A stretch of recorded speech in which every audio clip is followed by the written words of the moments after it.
안녕하십니까. 박훈탁TV입니다. 트럼프가 당선되기 전에 제3차 세계대전이 일어날 수 있습니다. 구독, 좋아요, 알림 설정, 자율구독료 부탁드립니다.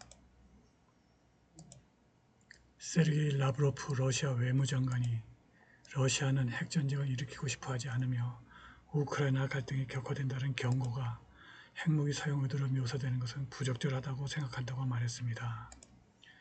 러시아와 나토의 긴장이 고조될 것이라는 우려가 심화되고 있는데 미국과 영국이 우크라이나가 러시아 영토 깊숙한 곳에 미사일 공격을 하도록 허용할 것이라는 예측이 나오고 있기 때문입니다.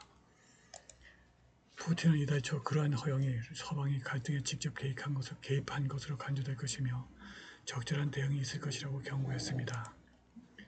그의 말은 모스크바가 핵무기를 배치할 준비가 되어 있다는 의미로 받아들여졌습니다.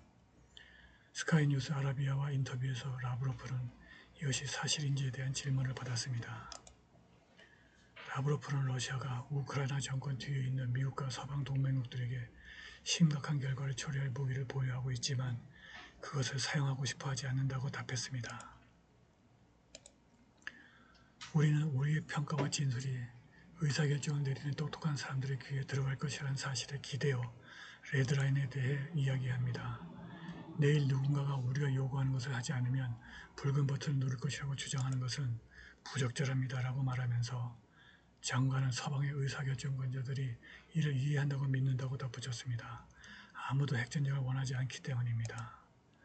라브로프는 모스크바가 우크라이나 갈등이 확대되어 서방에 직접 참여하게 되는 것을 원치 않는다고 강조했지만 키이우가 러시아 깊숙한 곳에 장거리 무기를 사용하도록 허용한다면 이런 일이 불가피하게 일어날 것이라고 거듭 말했습니다. 그것은 러시아에 대한 나토의 직접적인 전쟁이 될 것입니다. 나토는 이미 러시아와 전쟁을 벌이고 있지만 그것은 우크라이나인의 손을 통한 혼합전쟁입니다. 장거리 미사일 무기에 대해 이야기한다면 우크라이나인 스스로는 그것을 사용할 수 없다는 것은 누구에게나 분명합니다. 그는 표적 유도, 위성으로부터의 데이터 수집, 비행 배정 형성과 같은 작업은 특정 무기를 생산하는 국가의 전문가들만이 수행할 수 있다고 설명했습니다. 라브로프는 우크라이나가 러시아에 무차별 공격을 가하는 것을 허용하는 것을 진지하게 고려하고 있는 서방 관리들이 성령을 가지고 노는 아이의 사고방식을 가지고 있다고 비난했습니다. 지난달 미국과 영국은 서방의 장거리 미사일을 사용하여 국제적으로 인정된 러시아 영토의 더 깊은 곳까지 타격하는 것을 허용할 수 있다고 제안했습니다. 유럽의회는 이번 주 초에 우크라이나가 서방에서 공급한 무기로 러시아 내부 깊숙이 타격할 수 있도록 EU에 요구한 결의안을 채택했습니다. 실제로 바이든 행정부는 11월 5일 대선에서 트럼프 당선을 막기 위해 러시아 신부를 공격할 준비를 하고 있습니다. 새로운 갤럽 여론조사에 따르면 트럼프가 무당청 유권자들 사이에서 계속 선두를 달리고 있습니다. 9월 3일부터 15일에 실시된 이 조사에 따르면 두 후보 모두 호감도가 50% 미만이지만 트럼프는 무당청 유권자들로부터 결정적인 지지를 받고 있습니다. 모든 미국 성인 중에서 트럼프는 46%의 호감도를 기록한 반면 해리스는 44%를 기록했습니다. 트럼프의 비호감도는 그의 호감도보다 7%도 더 높고 해리스의 비호감도는 그녀의 호감도보다 10% 더 높습니다. 트럼프는 무당층에서 44%의 지지를 받고 있는데 해리스는 무당층에서 고작 35%의 지지를 받고 있습니다. 이러한 추세가 역전될 가능성은 거의 보이지 않습니다.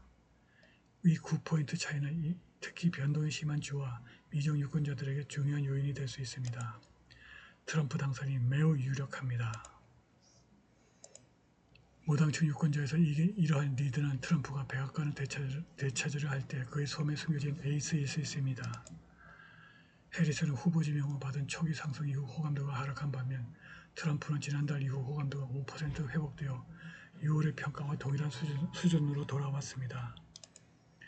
트럼프의 무당층 지지율은 대선 후보가 50% 미만의 긍정적인 평가를 받는 전반적인 추세를 감안할 때 특히 주목할 만합니다. 현재 트럼프는 2016년과 2020년 캠페인에서 비슷한 시점보다 더 호감적으로 평가받고 있습니다. 1992년 이후 다른 후보보다 상당히 호의적으로 평가된 후보가 승리하는 경향이 있습니다. 오바마 행정부 출신으로 CNN의 헛소리꾼이 된 줄리엣 K.M이 일요일에 트럼프를 암살하려는 이 모든 귀찮고 실패한 시도가 그에게 정치적으로 도움이 되고 있다고 우려를 표명했습니다. 오바마 행정부에서 국토안보부 관리를 지낸 줄리엣 KM은 이 상황을 문제이자 불행한 일이라고 규정했는데 그 이유는 이로 인해 트럼프 인기가 더욱 높아지고 있기 때문입니다. 최악의 경우에도 트럼프는 해리스와 함께 269명이라는 동일한 수의 선거인단을 확보해서 대통령이 될 확률이 매우 높습니다. 선거인단 수가 동일한 경우 대통령은 하원이, 부통령은 상원이 선출하게 되는데 하원은 공화당이 다수이고 상원은 민주당이 다수입니다. 민주당이 선택할 수 있는 경우의 수는 두 가지입니다. 트럼프 암살 또는 제3차 세계대전으로 대선을 연기하는 것입니다. 그런데 트럼프가 11월 5일 선거일까지 그리고 그 이후에도 무사할 것이라는 보장은 없습니다. 트럼프의 두 번째 암살 미수범 라이언 라우스는 트럼프의 웨스트 팜 비치에서 골프 스케줄을 알고 있었습니다. 그것을 누가 알려줬을까요? 라이언 라우스는 방아쇠를 당기기 무려 12시간 전 무려 12시간 동안 웨스트팜 비치 골프장에서 캠핑을 했지만 그는 전혀 눈에 띄지 않았습니다. 보고에 따르면 라우스의 휴대전화는 9월 15일 오전 1시 59분부터 오후 1시 31분까지 그가 캠핑을 했던 골프장의 한 구역에 머물렀다고 합니다. 트럼프의 경호원이 다시 한번 실종된 것으로 보이는데 라우스가 트럼프가 플레이하고 있는 홀에 가까이 다가가기 위해서 골프장을 천천히 지나갔습니다. 법원 문서에 따르면 라우스는 트럼프 골프장의 숲이 우거진 지역에 SKS 스타일 소총을 손에 든 채 야영을 하고 있었습니다. 트럼프의 시크릿 서비스가 12시간 내내 그의 존재를 간과했을 가능성이 있습니다. 트럼프 당선을 원치 않는 네오콘 세력이 11월 5일 선거 전에 모스크바의 최종적 레드라인을 넘어 제3차 세계대전을 일으켜 선거를 연기할 준비를 하고 있습니다. 이번 주에 우크라이나가 미국과 다른 서방 국가들이 제공한 무기로 러시아 영토 깊숙한 곳의 목표물을 공격하도록 미국이 허용하기로 결정함으로써 모스크바가 설정한 최종 레드라인을 넘어갈 수 있습니다. 엑시오스 기자 줄리 그레이스 브로크가 인용한 마이클 맥콜 텍사스 공화당 의원에 따르면 워싱턴의 계획은 우크라이나가 미국이 제공한 에이테킴스 육군 전술 미사일 시스템을 사용하는 데 대한 모든 제한을 해제하는 것입니다. 바이든 대통령은 워싱턴이 지금 그것을 해결하고 있다고 확인했습니다. 다른 주요 서방 국가들은 모두 푸틴이 악명 높은 레드라인을 넘는 것이 허용되는 일이고 합리적이라는 데 동의합니다. 사실 서방은 이 모든 것을 오래전에 계획했을 가능성이 큽니다. 서방 강대국은 우크라이나에 무장을 제공하는 척하면서 결국 젤렌스키가 제3차 세계대전을 향한 주요 도발에서 러시아에 대항할 것이라는 것을 알고 있었습니다. 미국 국무장관 앤토니 블링컨은 이번 주에 영국 국무장관 데이비드 라미와 함께 키예프를 방문하여 이러한 정책 변경을 발표했습니다. 저는 이틀 전에 블링컨과 통화했고 그는 영국에서 키예프로 가서 기본적으로 러시아에게 에이테킴스로 타격을 가하도록 허용할 것이라고 그들에게 말할 것입니다. 라고 매콜은 확인했습니다. 딥스가 선거 전에 글로벌 핵 홀로코스트를 촉발하는 데 성공할까요? 러시아는 이미 미국 본토에 대한 핵 공격을 준비하고 있습니다. 러시아 핵실험 책임자가 지난 화요일 모스크바가 언제든지 핵실험을 재개할 준비가 되어 있다고 밝혔습니다. 러시아는 30년 이상 그런 시험을 하지 않았지만 푸틴은 우크라이나를 위한 장거리 미사일에 대한 메시지를 서방에 보내기 위해서 그렇게 할 수 있습니다. 모스크바는 소련 붕괴 1년 전 1990년 이후로 핵무기 실험을 실시하지 않았지만 일부 서방 및 러시아 분석가들은 우크라이나가 장거리 미사일로 러시아를 공격하도록 허용할 경우 푸틴이 서방에 억제 메시지를 보내기 위해 핵실험을 명령할 수도 있다고 말합니다. 러시아의 실험시설은 북극해의 외딴 노바야 젬나 제도에 위치하고 있고 소련은 이곳에서 200회 이상의 핵실험을 실시하였는데 1961년 세계에서 가장 강력한 핵폭탄 짜르 봄바도 여기에 포함되어 있습니다. 지난 여름에 공개된 위성사진에서 공사 흔적이 발견되면서 서방의 정찰 위성이 이곳에서 활동을 면밀히 감시하고 있습니다. 지금 미국의 네오콘과 국민들은 미국 본토가 핵전쟁터가 되지 않을 것이라고 믿고 있는데 그것은 완전한 착각입니다. 미국 해안경비대는 일요일 알래스카 포인트 호프에서 57마일 떨어진 곳에서 러시아 해군 함정 4척과 조우했다고 확인했습니다. 9월 16일자 성명에 따르면 이 사건은 해안경비대 커터 스트래튼이 추크치해에서 전기 순찰하던 중에 발생했습니다. 스트래튼 호 승무원들은 세베로드빈스크급 잠수함, 돌고루키급 잠수함, 스테레 구시치급 호위함, 셀리바급 예인선 등 러시아 함선이 해상 경계선인 러시아 측을 따라 남동쪽으로 이동하는 것을 감지했습니다. 미국 배타적 경제 수역으로 들어간 러시아 잠수함과 군함들은 미국 해역으로 약 30마일 들어갔습니다. 이번 조언은 미군이 알래스카 방공식별구역 근처에서 러시아와 중국의 합동 항공 순찰을 방해한 7월 24일 사건 이후에 발생했습니다. 당시 러시아의 Tu-95 폭격기와 중국의 H-6 항공기가 북미 항공우주방위사령부에 의해서 추적되었습니다.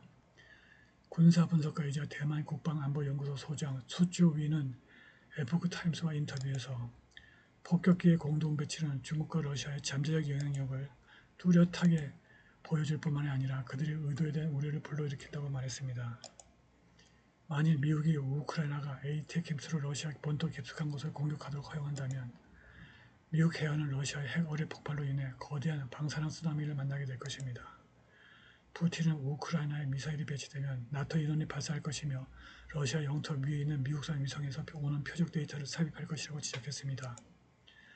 진실은 워싱턴이 우크라이나 전쟁에서 지고 있고 11월 대선에서도 패할 수 있기 때문에 러시아 영토에 대한 젤렌스키의 심층 타격 제안을 받아들이고 싶어 한다는 것입니다. 러시아는 많은 군사적 범주에서 미국과 맞먹지 못할 수 있지만 넓은 영토를 차지하고 있고 충분한 양의 전략적 전술적 핵탄두를 보유하고 있습니다. 우리는 수년 동안 러시아군이 전술적 핵시스템과 전략적 핵시스템을 실제로 구별하지 않는다는 것을 알고 있었습니다. 오히려 그들은 필요에 따라 사용할 수 있는 연속선상에서 그런 것들을 봅니다.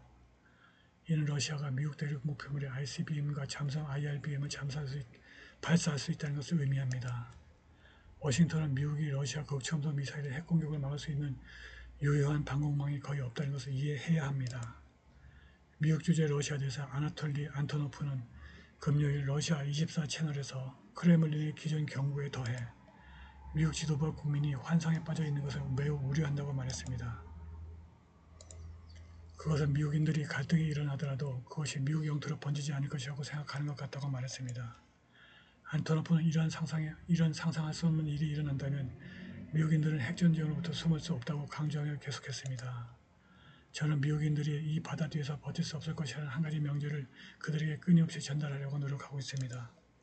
유일한 희망은 곧 교체될 미국 지도자들에게 핵전쟁을 일으킬 것에 대해서 책임을 져야 한다고 강력하게 설득하는 것입니다. 정부의 특징 중 하나는 사람들이 결과에 대해서 아무런 책임을 지지 않고 결정을 내린다는 것입니다. 다가오는 젤렌스키 바이든 회동에 해리스도 포함되어야 하며 그렇게 하면 그녀가 전쟁 시작에 대한 전적인 책임을 지게 될 것입니다. 오늘 방송은 여기까지입니다. 감사합니다.